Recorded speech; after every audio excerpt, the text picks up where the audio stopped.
En fait, vous savez, depuis le 7 octobre 2023, de partout, on a vu des panneaux fleurir « Yachad Nenatseach ». C'est un très beau slogan, il est vrai, mais il faut comprendre d'où ça vient. Ça peut être un slogan, on va dire, stratégique, uniquement militaire, quoi. Plus on est, plus on sera fort. Ça peut être un slogan très humaniste, vous voyez, peace and love, on est tous ensemble, etc. Ou alors ça peut être quelque chose de rouhani, qui a une dimension. Et en fait, cette dimension, mes chers amis, c'est la notion de tzibour.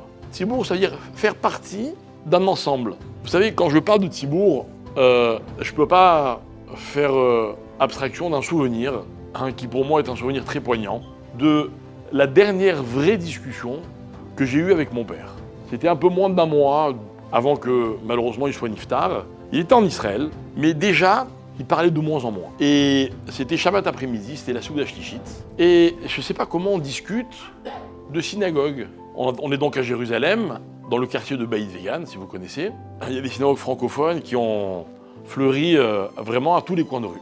Et je ne sais pas pourquoi, tout d'un coup, notre père, il dit oui, c'est vrai, c'est très bien, mais ça me pose un problème.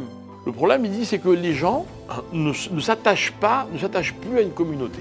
Parce qu'il y a tellement de diversité, il y a tous les horaires. Et puis le matin, on va se lever, même si c'est que le Shabbat, et on va se dire, bon, alors, quelle heure il est? Alors, je vais aller prier là. Tiens, là, il paraît qu'il y a un kidouche de folie cette semaine, je vais aller là-bas. Là, il y a mes copains qui ceci, je vais aller rejoindre mes copains. Et lui, il avait appelé ça, il avait dit aujourd'hui, la Torah, c'est devenu comme un produit qu'on trouve en supermarché. Vous voyez, vous faites vos courses avec un caddie, et vous dites, tiens, je vais prendre ça, je vais prendre ça. On fait son choix tous les jours. Et en fait, on n'appartient plus à un tzibour. Un tzibour, c'est une misguérette, d'accord? Ça veut dire c'est un groupe de gens auxquels on appartient. Quand vous priez tous les jours au même endroit, on sait à quelle heure vous arrivez, on sait si vous n'étiez pas là, et on vous demande des comptes. Vous voyez, dans une synagogue, il n'y a pas d'intimité. Hein. Ah, où t'étais? Mais en tout cas, on fait partie d'un tzibour